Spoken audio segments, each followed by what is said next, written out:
Hello दोस्तों, स्वागत है आप सभी का हमारे YouTube channel define study point में। दोस्तों, जो थर्ड ईयर वाले बच्चे हैं जिनका ओपन बुक एग्जामिनेशन होने वाला है, उनका वन टाइम रजिस्टर जो उनको करना था वो मॉक टेस्ट में अपीयर होने के लिए या फिर जब आपका फाइनल एग्ज़ाम होगा उसमें अपीयर होने के लिए, तो आपको एक बार रजिस्ट्रेशन करना था। तो मैं इस वीडियो में आपको बताऊँगा कि आप अपना रजिस्ट्रेशन कैसे कर सकते हो, और उसके अकॉर्डिंग कुछ गाइडलाइंस भी आई है, वो गाइडलाइंस भी मैं आपको इस वीडियो में बताने वाला हूँ। ठीक है, तो अगर वीडियो अच्छा लगे तो अपने दोस्तों के साथ शेयर कीजिएगा। सबसे पहले आपको DU के ऑफिशियल वेबसाइट पे आ जाना है। ठीक है, तो जब आप आओगे तो आपको कुछ ऐसा इंटरफेस देखने को मिलेगा, और उसके बाद आपको ये जो एग्जामिनेशन 2020 इस वाले ऑप्शन पे आपको क्लिक करना है। ठीक है, जब आप क्लिक करोगे तो आपके सामने ये देखिए कुछ ऐसा इंटरफेस देखने को मिलेगा। ये देखिए, registration for mock test is live, मतलब रजिस्ट्रेशन स्टार्ट हो चुका है। ये जो पहला वाला लिंक है ये तो रेगुलर और NC वेब वाले बच्चों के लिए। अगर आप रेगुलर या फिर NC वेब में से हैं तो आप इस वाले लिंक पे क्लिक कीजिएगा, और अगर आप SOL से हैं तो आप इस वाले लिंक पे क्लिक कीजिएगा। ठीक है, तो हम किसी एक लिंक पे क्लिक कर लेते हैं। ठीक है, तो जैसे ही आप क्लिक करोगे ये देखिए आपके सामने ये एक पोर्टल खुल चुका है। ठीक है, तो अब रजिस्ट्रेशन कैसे करना है वो मैं आपको बताऊंगा, बट उससे पहले ये देखिए यहाँ पे कुछ गाइडलाइंस लिखी हुई है। ये गाइडलाइंस मैं आपको समझा देता हूँ। ठीक है, ये गाइडलाइंस है, तो ये गाइडलाइंस क्या क्या है ये मैं आपको समझा देता हूँ। देखो जो दोस्तों, जो फर्स्ट पॉइंट कह रहा है वो ये कह रहा है स्टूडेंट को सबसे पहले क्या करना पड़ेगा, रजिस्ट्रेशन करना पड़ेगा। अगर आप मॉक टेस्ट में या फिर अपने एग्ज़ाम में अपीयर होना चाहते हैं तो आपको एक बार रजिस्ट्रेशन करना पड़ेगा। ठीक है, और जब आप अपना रजिस्ट्रेशन कर लोगे तो आपको कुछ डिटेल्स भरने होंगे, जैसे कि आपका प्रोग्राम नेम, आपका एग्ज़ाम रोल नंबर, ये सब। तो ये सारी चीज़ें आप भर दीजिएगा। उसके बाद आपको क्या मिलेगा, एक वन टाइम पास, मतलब आपके फ़ोन पे एक पासवर्ड आ जाएगा। ठीक है, तो उस पासवर्ड को आपको रख लेना है। ठीक है, तो ये पहला पॉइंट में बता रहा है। उसके बाद ये कह रहा है student are required to logging the examination, मतलब दोस्तों जब आपका एग्ज़ाम होगा, चाहे मॉक टेस्ट हो या फिर फाइनल एग्ज़ाम हो, ठीक है, तो आपको 30 मिनट पहले वहाँ पे लॉगिन कर लेना है ताकि आपका अच्छे से लॉगिन हो जाए। ठीक है, और आपका लॉगिन होगा आपके पासवर्ड और आपका एग्जामिनेशन रोल नंबर से। ठीक है, और जब आप लॉगिन कर लोगे, ठीक है, तो आपके जो डिस्प्ले है उस पर एक क्लॉक शो होने लग जाएगा, एक टाइमिंग शो होने लग जाएगा कि आपके पास कितना टाइम है। ठीक है, और थर्ड ये कह रहा है कि स्टूडेंट, और जो भी आपके क्वेश्चन पेपर पे जो भी इंस्ट्रक्शन होंगे वो आपको अच्छे से पढ़ना है।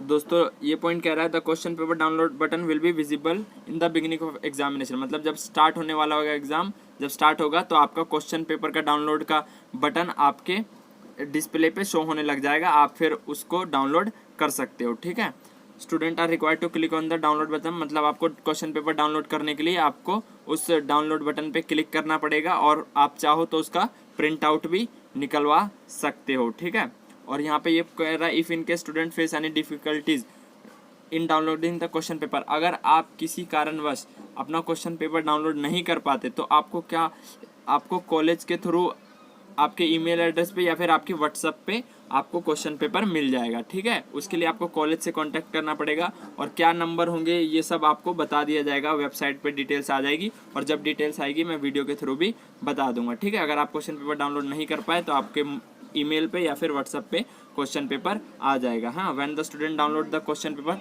टाइम लेफ्ट, मतलब जब भी आप क्वेश्चन पेपर डाउनलोड कर लोगे तो आपके स्क्रीन पे कितना टाइम बचा हुआ है आपको आंसर करने के लिए ये सब शो होने लग जाएगा, मतलब कितनी देर में आपका एग्जाम खत्म हो जाएगा, ये सारी चीज़ें आपके डिस्प्ले पे शो होने लग जाएंगी। ठीक है, अब आते हैं स्टेप 3 टाइम ट्रैकिंग में। टाइम में दोस्तों आपको पता ही है कि आपके लिए कितना 3 आवर आपको मिलेगा। ठीक है, जो जनरल बच्चे हैं उनको 3 आवर्स मिलेगा, और जो दिव्यांग स्टूडेंट है उनको 5 आवर मिलेगा। ठीक है, तो ये क्लियर हो गई।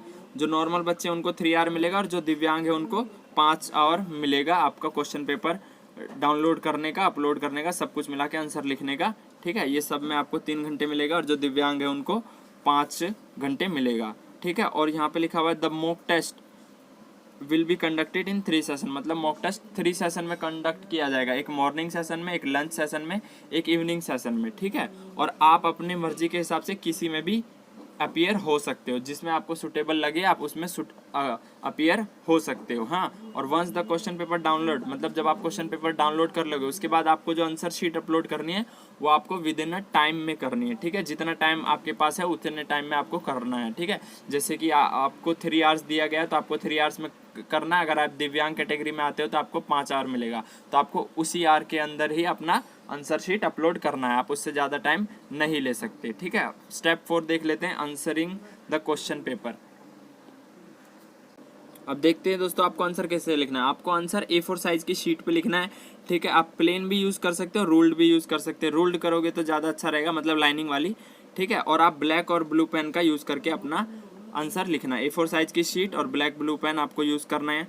ठीक है, और जब आप फर्स्ट शीट जो आपकी होगी उसमें आपको अपना नाम लिखना है, प्रोग्राम नेम लिखना है, सेमेस्टर लिखना है। अगर सेमेस्टर नहीं है तो आप अपना पार्ट लिख सकते हो, जिसकी पार्ट 3 है ना। एग्जामिनेशन रोल नंबर लिखना है, यूनिक पेपर कोड ये आपके पेपर पे मिल जाएगा, और पेपर का title, date, time of examination, ये सारी चीज़ें आपको अपने फर्स्ट पेज पे लिखनी है। ठीक है, और ये कह रहा है student should use separate sheet to answer each question, मतलब जब भी आप एक नया आंसर स्टार्ट करोगे, नए क्वेश्चन का आंसर, तो आपको बिल्कुल न्यू पेज से स्टार्ट करना है। ठीक है, जैसे कि अगर मान के चलो आपने एक क्वेश्चन लिखा, उसमें उसके बाद आपके 5-6 लाइन बच गए, तो आपको उस लाइन से सेकंड आंसर स्टार्ट नहीं करना है, आपको न्यू पेज लेना है और फिर उसमें से आपको नया आंसर लिखना स्टार्ट करना है। ठीक है, स्टेप 5 देख लेते हैं, uploading the answer sheet. Upload में आपको क्या करना है दोस्तों, इसमें यही बता रखा है कि आप अपने पेज को स्कैन करना है आपको, और फिर उसके बाद आप चाहो तो एक क्वेश्चन का आप एक अलग से फाइल बना सकते हो, मतलब एक क्वेश्चन का एक फाइल बना सकते हो, और आप चाहो तो एक क्वेश्चन के लिए अलग अलग फाइल भी बना सकते हो। मतलब जिसकी एक क्वेश्चन में आपके 5-10 इमेज है, तो वो 5-10 इमेज का भी ऑप्शन आ जाएगा, अलग अलग आप अपलोड कर सकते हो, या फिर चाहो तो बिल्कुल साथ में भी अपलोड कर सकते हो। ये क्लियर तब हो जाएगा, मॉक टेस्ट में आपको ये अच्छे से समझ में आ जाएगा कि ये क्या कहना चाह रहा है। ठीक है, और जब आप to upload the answer sheet the student will log in to the examination, मतलब जब आपको अपना answer sheet log in upload करना है, तब भी आपको एग्जामिनेशन पोर्टल पे दोबारा से लॉग इन करना पड़ेगा। ठीक है, और जब आप अपना आंसर शीट अपलोड कर दोगे और लॉग आउट कर दोगे तो आप कोई भी चेंजेस नहीं कर सकते। जब आप लॉग आउट हो जाएंगे तब आप कोई भी चेंजेस नहीं कर सकते। ठीक है, और in case for any reason student is not able to upload answer, मतलब अगर आप किसी कारणवश आंसर अपना अपलोड नहीं कर पाते, ठीक है, कोई भी आपके पास इश्यू हो गई, तो आप ईमेल एड्रेस या फिर व्हाट्सएप में सेंड कर सकते हो। जो कॉलेज का ईमेल एड्रेस या फिर व्हाट्सएप होगा उसमें आप सेंड कर सकते हो, और ये व्हाट्सएप और फिर ईमेल ये आपको वेबसाइट पे कुछ ही दिनों में अनाउंस कर दिया जाएगा, उस पर आपको सेंड कर देना है। ठीक है, और in case by mistake student uploads wrong answer, मतलब अगर आपने गलती से कोई रॉन्ग आंसर अपलोड कर दिया, मान के चलो फर्स्ट में सेकंड का आंसर अपलोड कर दिया, तो अगर मान के चलो अगर आपने 3 घंटे से पहले में किया तो आप उसमें चेंज कर सकते हो। ठीक है, अगर एग्ज़ाम का टाइम ख़त्म नहीं हुआ है तो आप चेंजेस कर सकते हो, अगर टाइम ख़त्म हो गया तब तो आप नहीं कर सकते। ठीक है, अगर आपके पास टाइम है, मतलब एग्जामिनेशन का टाइम है, तो आप उसमें चेंजेस कर सकते हो। बट अगर आपने लॉग आउट कर दिया, ठीक है, लॉग आउट के बाद आप कोई भी चेंजेस नहीं कर सकते। ठीक है, student shall be required to submit a declaration regarding UMF, मतलब आपको अपलोड करने से पहले एक डिक्लेरेशन देना होगा। ठीक है, मतलब आपने कोई भी अनफेयर यूज़ नहीं किया, ये आपको बस बताना पड़ेगा। ठीक है, और लास्ट में जब आप सारा आंसर शीट अच्छे से अपलोड कर दोगे तो उसके बाद आपको एक आपके फ़ोन पे SMS आ जाएगा, तो आप समझ जाना आपका आंसर शीट अच्छे से अपलोड हो चुका है। और लास्ट में कुछ नोट है दोस्तों, इसमें ये कह रहा है जैसे कि जो मॉक टेस्ट है वो एग्जैक्टली OBE की तरह नहीं, जो आपका एग्ज़ाम होने वाला है उसकी तरह बिल्कुल नहीं है। आपका जो एग्ज़ाम है उसमें बिल्कुल डिफरेंट टाइप के क्वेश्चन आ सकते हैं, तो आप ये मत सोचिएगा कि जैसे क्वेश्चन इसमें आ रहे हैं वैसे क्वेश्चन आपके एग्ज़ाम में भी आएंगे।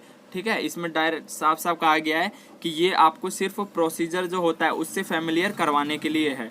ठीक है, उसके अलावा इनका कोई भी मोटिव नहीं है। बिल्कुल जो आपका क्वेश्चन पेपर है वो यहाँ इससे बिल्कुल अलग हो सकता है। ठीक है, बस आपको ये प्रोसीजर से फैमिलियर करवाने के लिए इन्होंने ये मॉक टेस्ट रखा है, और जो मॉक टेस्ट का लिंक है वो 4/7 से अवेलेबल हो जाएगा 8 तक। ठीक है, ये सब चीज़ें इन्होंने यहाँ पे बता रखी है। ठीक है, तो ये सारी जो गाइडलाइंस थी ये आपको समझ में आ गया होगा। अब मैं बताता हूँ आपको रजिस्ट्रेशन कैसे करना है। ये देखिए, जब आप नीचे आओगे तो अगर आपने पहले रजिस्ट्रेशन कर रखा है तो यहाँ पे अपना एग्जामिनेशन और पासवर्ड डाल के आपको लॉगिन करना है। ठीक है, बट अभी आपने रजिस्ट्रेशन नहीं करना है तो ये देखिए यहाँ पे एक ऑप्शन आ रहा है न्यू रजिस्ट्रेशन, आपको इस पर क्लिक करना है। ठीक है, तो हम इस पर क्लिक कर लेते हैं। तो जैसे ही आप क्लिक करोगे तो आपके सामने ये देखिए ऐसा इंटरफेस खुल जाएगा और यहाँ पे ये कह रखा है कि आप अपना मोबाइल और ईमेल एड्रेस ही यूज़ करें तो ज़्यादा बेटर रहेगा। उसके बाद आपको अपना मोड सेलेक्ट करने लेना है कि आपका मोड कौन सा है, जैसे कि सेमेस्टर है या फिर ईयर है। मान के चलो ईयर है तो आपने ईयर सेलेक्ट कर लिया। आपको फिर आपका प्रोग्राम सेलेक्ट करना है, आपका क्या है, जैसे कि बीए ऑनर्स बी प्रोग्राम जो भी है वो सेलेक्ट कर लेना, जैसे कि बीए प्रोग्राम सेलेक्ट कर लिया, ठीक है। उसके बाद आपका एडमिट कार्ड पे जो नाम है वो आपको यहाँ पे भरना है और एग्जामिनेशन रोल नंबर है वो आपको भरना है। तो एडमिट कार्ड भी आपका आ गया है, वहाँ से देख के अपना नाम भर लीजिएगा, एग्जामिनेशन रोल नंबर भर लीजिएगा और फिर ये जो कैप्चा कोड है ये आपको डाल के सबमिट कर लेना है और फिर आपका हो जाएगा रजिस्ट्रेशन, ठीक है। तो ये मैं प्रोसेस आपको बता चुका हूँ, ये आप इजीली कर लोगे, ठीक है। अगर फिर भी कुछ दिक्कत आए तो आप कमेंट सेक्शन में पूछ सकते हो और अपने दोस्तों के साथ वीडियो को ज़्यादा से ज़्यादा शेयर करें। वीडियो देखने के लिए थैंक यू दोस्तों, हैव अ गुड डे।